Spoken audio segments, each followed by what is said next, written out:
João, capítulo 11, versículo 28. E eu vou estar lendo só a parte B do versículo, porque foi a palavra que o Senhor me deu em sonho. Domingo agora ia ser o culto de missões, mas por motivo de força maior não teve o culto. E eu estava a semana toda pedindo uma palavra ao Senhor, pedindo que o Senhor ministrasse algo no meu coração. E oramos, eu e a minha esposa, e fomos dormir, e o Senhor ministrou no meu coração poderosamente uma palavra, que é essa que está escrito em João, capítulo 28, a parte B.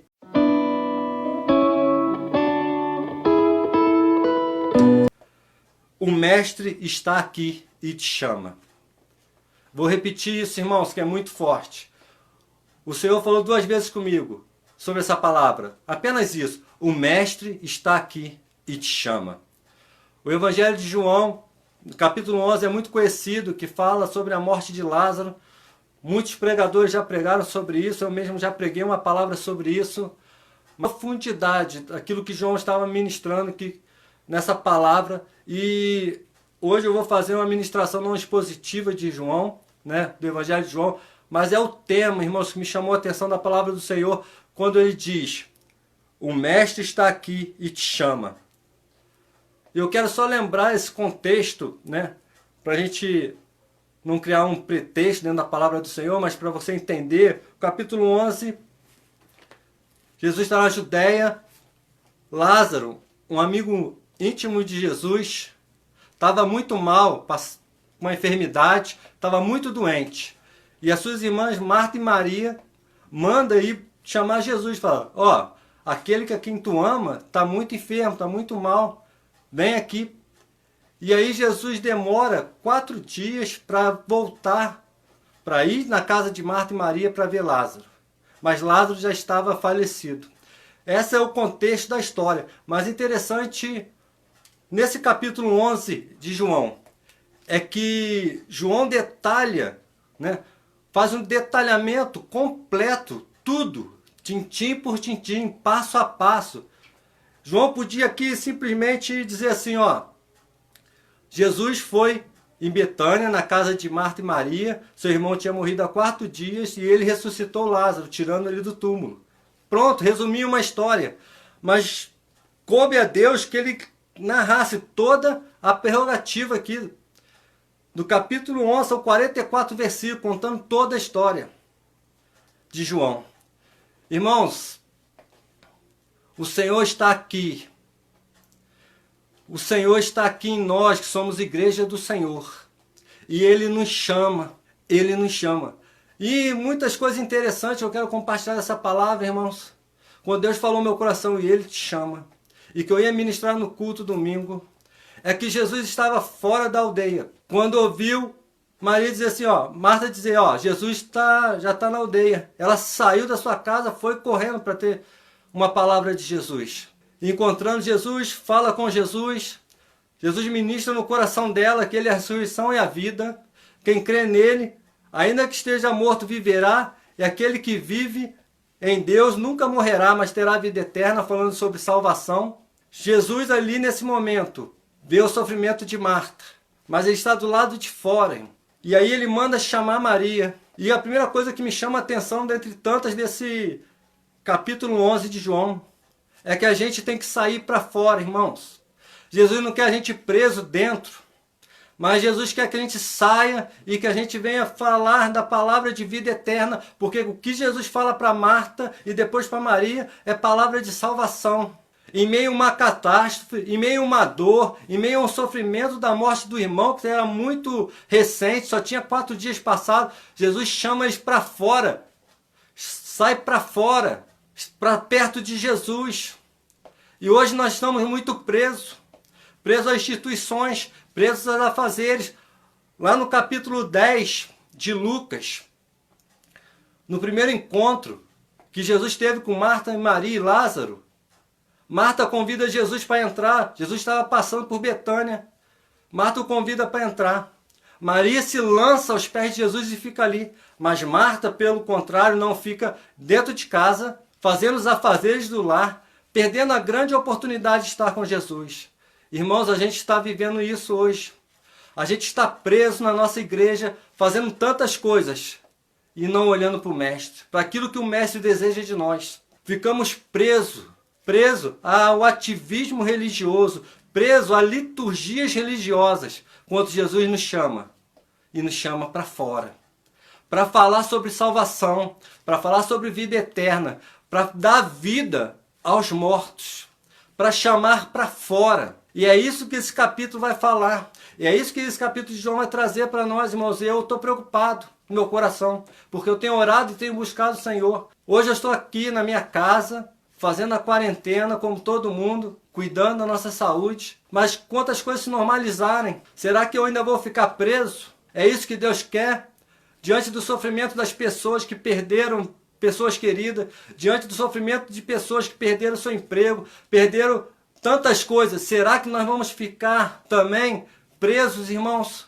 E Jesus nos chama para fora, para sair. Jesus chama eu, chama você que está me assistindo a sair da religiosidade, a sair do ativismo religioso para fazer a obra do Senhor, para fazer a missão que o Senhor nos deu. Porque tem muitas pessoas, irmãos, que como Lázaro, estão mortos, estão como Lázaro, presos, amarrados, que precisam ser libertados. E só pode ser libertado quando a igreja sair para fora e dizer: sai, se liberta, busca ao Senhor. Irmãos, é muito profundo, é muito profundo. No capítulo 11 vai dizer o quê? Jesus dizendo para os apóstolos: aquele que anda de dia não anda em trevas, não tropeça, não cai. Mas aquele que anda à noite, sim, esse tropeça e cai. Como tem sido o nosso andar, irmãos? Como tem sido a nossa caminhada? Porque o nosso entendimento, às vezes eu penso que está totalmente distorcido aquilo que Deus quer para a nossa vida. E às vezes eu assisto algumas pregações que parece que as pessoas querem que volte ao normal, à normalidade. Deus não quer que volte à normalidade. Deus quer uma igreja avivada, com o coração avivado. Porque a palavra do Senhor vai dizer o quê? Que Jesus disse assim para os apóstolos: Lázaro dorme. Lázaro dorme. Os apóstolos: se ele está dormindo, está tudo bem, está tranquilo. Jesus, conhecendo o pensamento deles, diz assim: não é isso que eu quero dizer. Eu quero dizer que Lázaro morreu. Sabe, irmãos, às vezes eu entendo que a gente está pensando que estamos dormindo, que aquilo que nós estamos vivendo é isso que Deus quer para a nossa vida. Deus quer muito mais, temos que fazer muito mais para o Senhor. Porque temos que entender, irmãos, que esse tempo que nós estamos vivendo, esse tempo que o Senhor tem proporcionado a nós, é um tempo de reflexão, para realmente aqueles que são servos e servas do Senhor fazer a obra do Senhor, o que Ele quer. E o que Ele quer é nos tirar da religiosidade, é nos tirar do ativismo religioso, é nos tirar do conformismo, é nos tirar do sono, para fazer a obra de evangelização, para pregar a palavra do Senhor, para dar vida aos mortos. É isso que Deus quer na nossa vida. Eu não posso pensar, irmãos, que quando a quarentena acabar eu vou estar muito feliz de poder estar fazendo as mesmas coisas, de ser um ativista religioso que vai para a igreja terça, quinta e domingo, que faço a minha parte como presbítero e ver pessoas sofrendo, vendo pessoas que precisam ouvir a palavra do Senhor e ficar preso. Eclésia da igreja, sair, não é entrar, é sair. É pregar a palavra do Senhor. O Senhor precisa que nós, como servos do Senhor, venhamos nos entregar à obra dele, deixar todo o embaraço e pregar a obra do Senhor. Chega de sermos como Marta, ficar muito preso às coisas, os afazeres. Temos que fazer, há tempo para todas as coisas, mas a gente tem que ter uma visão para fora da igreja, uma visão para o mundo, uma visão evangelística, uma visão de buscar almas para o Senhor. Essa é a missão da igreja. Às vezes eu me entristeço, irmãos, que tem pessoas que houve, não sei quando aconteceu, mas colocaram um dilema, que existe 3 modos de fazer missões: contribuindo, orando e indo. Na verdade, não, irmão, só existe um modo: é contribuir, é orar e ir. A palavra do Senhor em Atos 1:8 vai dizer: serei testemunhas tanto em Jerusalém, Judeia, Samaria, até os confins da terra. A nossa função como igreja é contribuir, orar e pregar a palavra a palavra de Deus para o nosso vizinho da direita, pregar a palavra de Deus para o nosso vizinho da esquerda. É pregar a palavra. A gente não pode ficar satisfeito apenas, irmãos, e ter um cargo dentro da igreja. Não é isso que Deus quer pra gente. Deus quer muito mais do que um cargo. Deus quer que a gente pregue a palavra do Senhor, que a gente faça a diferença, que a gente seja a luz aonde há trevas. E é nesse contexto que o Mestre te chama. E isso é muito profundo, que se a gente olhar, irmão, essa palavra, ela chega a ser escatológica. Deus vai dando graça ao homem para ir, né, a sua visão sendo aberta para o texto bíblico. 2000 anos, essa palavra é tão viva, tão ardente no nosso coração. Porque o mundo vive, sim, uma crise profunda. Marta e Maria estavam chorando. A palavra do Senhor dizia que tinha uma multidão chorando com eles pelo sofrimento da morte de Lázaro. E aí ela tenta uma explicação humana. Ah, Senhor, se o Senhor estivesse aqui, nada disso teria acontecido. Mas coisas acontecem para um bem maior. Jesus falou assim, para os seus discípulos, Lázaro dorme, mas isso, Lázaro está morto, mas isso é para a glória de Deus. O que está acontecendo hoje é para a glória de Deus. A gente tem que estar atento para isso, irmãos. Atento para pregar a palavra do Senhor. Atento para fazer a obra de Deus. Atento para a gente largar da vida de ativismo religioso. E fazer o quê? Pregar a palavra de Deus a tempo e fora de tempo. Ser testemunha lá do original, lá em Atos 1:8, é aquele que morre pela causa do Senhor, que a gente venha morrer para o nosso eu, para nossas vontades, para fazer a obra do Senhor. Porque se o grão de trigo não cair, não morrer, irmãos, ele não produz fruto. E aí, irmãos, nós estamos caminhando para o arrebatamento da igreja. E às vezes eu fico me perguntando, será que estamos preparados? Quando a trombeta soar, você está preparado para subir? Você está preparado para encontrar com o Senhor teu Deus? É isso, irmãos. E Deus ministrava isso no meu coração, nessa palavra, né? De Lázaro 11, vai dizer lá no versículo 35 que Jesus chorou bem naquele momento. Eu fico pensando, irmãos, como o nosso coração está. Será que nós estamos chorando como igreja do Senhor, pelo momento que nós estamos passando? Será que estamos chorando pelas pessoas que estão se perdendo, vidas que estão se perdendo e que nem ouviram a palavra do Senhor e que nós não ministramos a palavra do Senhor? Será que nós temos dobrado o nosso joelho, pregado a palavra do Senhor? Isso que é importante, irmãos. Como está o nosso sentimento diante do caos que nós vamos viver? Porque, irmãos, o que está aí, para muitas pessoas, vai ser um momento de tristeza, de dor. Haverá pessoas querendo tirar sua própria vida. E nós temos a palavra de vida eterna. Nós temos a palavra do Senhor que fortifica, justifica, vivifica o nosso coração para fazer a obra do Senhor. E aí, irmãos, tem muitas pessoas presas que Deus quer nos usar para trazer essas pessoas para a vida eterna. E a gente tem que fazer missões. A gente tem que se envolver com missões. A gente tem que se envolver com o evangelismo. A gente tem que fazer a diferença, largar o nosso ativismo religioso. Eu quero bater nessa tecla, porque eu fico assustado, porque parece, irmãos, sinceramente, que vai voltar tudo ao normal e que nós vamos ser aquelas mesmas pessoas que vamos para a igreja, vamos dar o nosso dízimo, a nossa oferta, e aí a palavra do Senhor vai dizer que Jesus, pegando os religiosos da época, falou assim, vocês fazem tudo isso, louvado seja Deus, vocês dão dízimo, vocês fazem oferta, vocês fazem o sacrifício, vocês fazem tudo isso, mas a coisa mais importante vocês esquecem, que é o amor. Amor a vidas, amor a pessoas, amor à palavra de Deus. É viver a palavra de Deus, é viver a profundidade do Evangelho. Já não vivo mais eu, mas Cristo vive em mim. É isso que importa, é isso que nós temos que fazer. Porque, irmãos, se nós pensarmos que queremos que tudo volte ao normal, para a gente ter a nossa vida religiosa de volta, para ter um arrepio no glória a Deus, irmãos, eu tenho sentido a presença do Senhor muito forte na minha casa. Muito forte. Eu estava conversando com a minha esposa e falei com ela assim, quando acabar, né, essa pandemia, acabar essa quarentena, eu quero juntar uns irmãos, convidar uns irmãos de fé, sabe? De glória a Deus com aleluia misturado, para a gente ir no monte, fazer uma oração de agradecimento ao Senhor. Fazer um momento de busca mesmo. Sentir a presença, o derramar do Senhor. Mas não só para aquele momento, mas para fazer a diferença, para amar o nosso próximo, para fazer a obra do Senhor, para salvar vidas. Não para ter uma igreja, irmãos, cheia de pessoas religiosas, mas cheia da presença do Senhor, cheia de vontade de fazer a obra, de se entregar, de pagar preço. Hoje é tão difícil, irmão, a gente ter pessoas que querem orar junto conosco, pessoas que querem sair fazer missões, pessoas que querem sair fazer evangelismo, pessoas que querem se envolver a obra. Eu peço a Deus, Senhor, Desperta a tua igreja para levantar pessoas que querem realmente fazer a obra, fazer a diferença. Desperta os pastores, bispos, apóstolos, desperta a liderança evangélica do Brasil para fazer a obra do Senhor. São os líderes que vão ser cobrados, porque quanto mais dado, mais será cobrado. E nós temos que fazer isso, irmãos.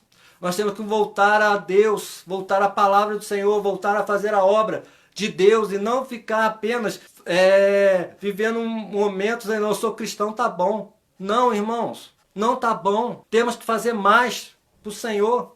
O Senhor entregou a sua própria vida por nós. E aí, irmãos, essa palavra que o Senhor ministrou no meu coração de Lázaro, para que a gente não venha pensar em ser os mesmos, mas realmente viver um evangelho real, um evangelho que é vivido na palavra do Senhor.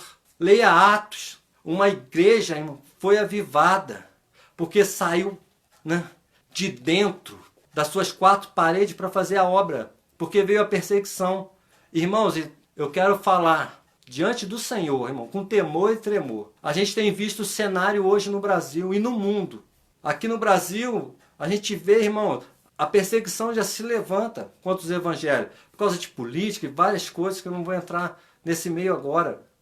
Mas nós temos que estar preparados para não negar o nome do Senhor, para ser cristãos verdadeiros, porque, irmão, no meio do trigo há o joio. Deus te chama a fazer a obra do Senhor.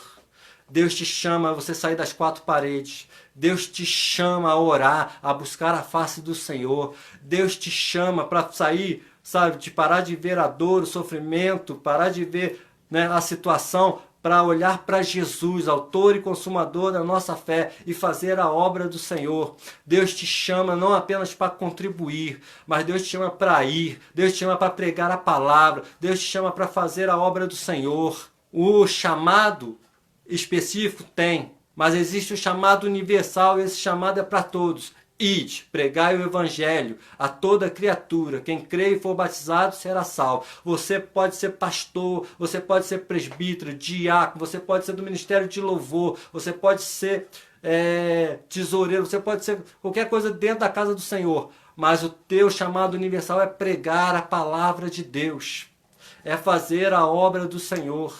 É esse o nosso chamado. É para isso que Deus nos chamou, é para fazer a obra do Senhor. E a obra do Senhor é essa: amar ao próximo como a nós mesmos. Amar a Deus sobre todas as coisas, amar ao próximo como a nós mesmos. E é esse momento que a igreja vai fazer a diferença, irmãos. É esse momento que a igreja vai ser igreja de verdade. Igreja que faz a diferença, que é vista, que é notada. A igreja que fala assim, ó, as pessoas de fora: ó, lá vai um servo do Senhor, lá vai uma serva do Senhor. Lá é uma igreja que em Atos 5:8 vai dizer assim: e tinha a concordância de todos, e tinha a palavra certa as pessoas viam com gratidão a igreja, porque ela fazia diferença. Então, irmãos, que venhamos fazer a diferença, que venhamos fazer a obra do Senhor, venhamos buscar a face do Senhor. E você que está afastado dos caminhos do Senhor, você que por algum motivo, né, se afastou da obra do Senhor, se afastou da igreja do Senhor, Deus te chama, Ele está aí, Ele está dentro de você e Ele te chama para sair desse mundo de dor, de sofrimento que você está vivendo, a fazer a obra do Senhor. Deus te chama a alcançar patamares muito mais altos, e não é prosperidade humana, é prosperidade espiritual, é colocar a mão do enfermo e ser curado, é pregar e ver vidas se entregando, chorando na presença do Senhor, é vendo famílias, casais, né, sendo transformados, irmãos. Deus te chama, Deus te chama, Deus te chama. Ele te chamou, foi Ele que te escolheu. Ele conhece o teu nome, conhece a tua estrutura. Ainda quando você não era formado, Deus já te conhecia e te chama para fazer essa obra. Aleluia. Deus te chama, irmãos. Ele está aí, Ele está falando no teu coração, Ele te chama. Comece a orar, comece a buscar dons espirituais, comece a falar com Deus: Deus, eu não quero essa vida que eu vivia antes, eu não quero ser apenas um cristão que vai na igreja, mas eu quero ser um cristão que faz a diferença na sociedade, um cristão que faz a diferença na minha casa, no meu trabalho, em todos os lugares onde eu pisar a planta do meu pé. Senhor, eu quero fazer a diferença, eu quero ser usado pelo Senhor, eu quero abrir mão da minha glória Importa que eu desça para que ele cresça, irmãos. Aleluia. O pastor está me ajudando aqui. E a igreja caiu na graça do povo. É isso aí, meu pastor. Do povo, irmãos, para fazer a diferença. Temos que cair na graça do Senhor para fazer essa obra a qual o Senhor nos chamou. Então, irmãos, não é só o missionário que está lá fora. É eu, é você fazer a obra do Senhor. É eu e você, irmãos. Nós ficamos muito preocupados às vezes. E esse dia eu estava meditando, né, para a gente comprar o nosso templo, para a gente, né, os recursos financeiros, tudo isso é importante. Eu sei que é importante, irmão. Mas eu acho assim, fiquei assim pensando, assim, Senhor, eu acho que a gente está pensando errado. Nós estamos pensando de uma forma errada. Nós devemos pensar o quê? Em pregar a palavra. E a consequência, irmãos, no momento que a gente começar a pregar a palavra, aquele lugar vai se tornar pequeno. A gente vai aumentar em todas as áreas, vai crescer em todas as áreas. É consequência do nosso trabalho, é consequência do nosso esforço. Deus derrama a sua bênção. A mão dele não está fixa, ela está erguida para nos abençoar. Os seus ouvidos, irmão, não estão agravados, mas os seus ouvidos, ele ouve a oração da igreja do Senhor. E temos que orar e buscar a face do Senhor. Louvado seja o nome do Senhor. Deus te chama. O Senhor está te chamando. Você que está me assistindo essa noite, Deus te chama. E fique com essa palavra no teu coração. Esse momento que a igreja está passando, irmãos. Quando Jesus chegou, e Marta se apresentou, depois Maria foi correndo. Aquela multidão que estava ali, irmãos. A multidão sempre espera alguma coisa de nós. Você sabia disso? A multidão, ela espera de mim e de você uma atitude. A multidão espera que possamos fazer a diferença. A multidão estava lá. Jesus estava lá. E naquele momento, irmãos, ele perguntou, aonde está ele? Pergunte, irmãos, aonde está aquela pessoa que precisa ser alcançada por você? Fala, Senhor, me mostra a pessoa que precisa ser alcançada por mim. Me mostra a pessoa que eu preciso arrancar a pedra. Me mostra a pessoa, Senhor, que eu tenho que dar uma palavra de vida eterna. Me mostra, Senhor. Me dá esclarecimento, me dá sabedoria. E fala, está lá. É hora da gente arrancar a pedra. É hora de nos desatarmos para fazer a obra. Então, irmãos, Deus deixa essa palavra no teu coração. Ele está aqui. Ele ainda continua aqui, irmãos. E Ele te chama. E você que está afastado do caminho do Senhor, Deus te chama. Volta. Volta rápido. Volta correndo. Volta muito depressa. Volta ligeiro para a presença do Senhor. Porque a qualquer momento, irmãos, Deus não deu data nem hora. Eu não sei data e nem hora. Mas Deus falou que haveria sinais no céu e na terra. E esses sinais estão acontecendo. Se prepara para o arrebatamento da igreja. Se prepara para encontrar com o Senhor teu Deus. Porque ninguém vai querer ficar aqui, irmãos, depois que a igreja subir. Não. Eu não quero que você fique aqui.